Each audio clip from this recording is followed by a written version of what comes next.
أعوذ بالله من الشيطان الرجيم بسم الله الرحمن الرحيم বাংলাদেশ ইসলামী ছাত্র শিবিরের ঢাকা বিশ্ববিদ্যালয়ের প্রতিষ্ঠাকালীন সভাপতি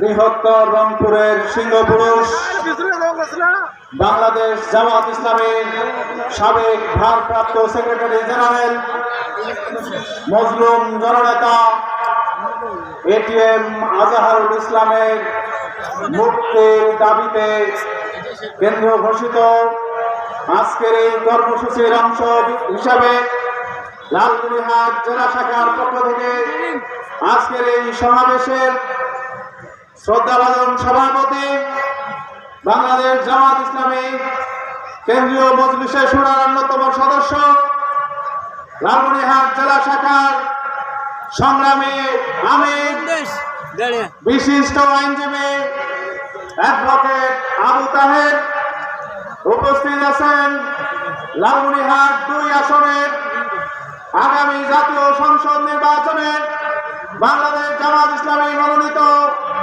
সংসদ সদস্য প্রার্থী বিশিষ্ট আইনজীবী জেলার সংগ্রামী সেক্রেটারি অ্যাডভোকেট ফিরোজ হায়দার লাবলু, লালমনিরহাট সদর আসনের আগামী দিনের বাংলাদেশ জামাত ইসলামী মনোনীত সম্ভাব্য প্রার্থী ইসলামী ছাত্র শিবিরের সাবেক সংগ্রামী নেতা ভাই হারুনুর রশিদ, উপস্থিত আছেন বাংলাদেশ জামাত ইসলামীর জেলা কর্ম পরিষদ সদস্যবৃন্দ, সাবেক জেলা আমিরবৃন্দ, থানা আমিরবৃন্দ এবং প্রাণপ্রিয় তৌহিদি জনতা, আসসালামু আলাইকুম ওয়া রাহমাতুল্লাহি ওয়া বারাকাতুহু। ওয়ালাইকুম আসসালাম ওয়া রাহমাতুল্লাহ। আমরা আজকের এই জনসমুদ্র থেকে ঘোষণা করতে চাই, আজহার ভাইয়ের মুক্তি না হলে আমরা ঘরে ফিরব না।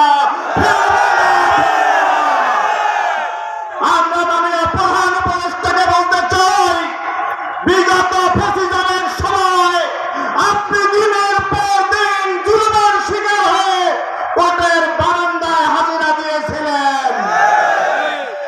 24-এর আন্দোলনে দেশ স্বাধীন হয়েছে, কিন্তু আমার ফ্যাসিজমের আতঙ্ক, হাসিনার আতঙ্ক, এটিএম আজহারুল ইসলাম কেন কারারুদ্ধ আছে বাংলাদেশের মানুষ জানতে চায়।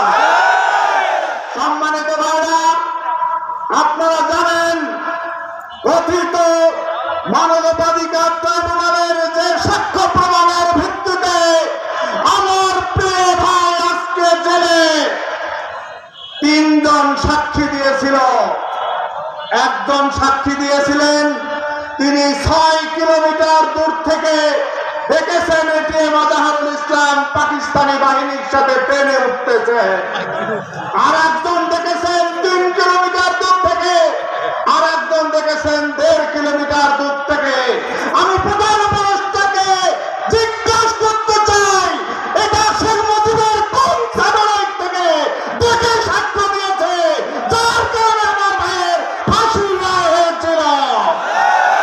সম্মানিত ভাইরা, যে হাসিনা 24শে জুলাই আমার আবু সাইদকে হত্যা করেছে, মুক্তকে হত্যা করেছে, আশুলিয়ায় 11 জন ছাত্রকে হত্যা করে লাশ পুড়িয়ে কয়লা করেছিল, তাদের দোষররা বাংলাদেশে আছে।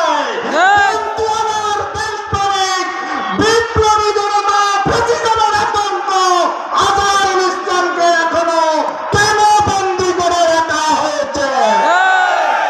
আমরা প্রধান উপদেষ্টাকে বলতে চাই, জুলাইয়ের বিপ্লব ছিল বাংলাদেশে ইনসাফ কায়েমের, জুলাইয়ের বিপ্লব ছিল বাংলাদেশে ন্যায় প্রতিষ্ঠার, জুলাইয়ের বিপ্লব ছিল বাংলাদেশে আইনের শাসন প্রতিষ্ঠার।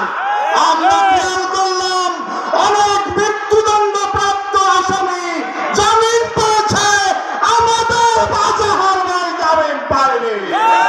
আমরা জামিন চাই না, আমরা আজহার ভাই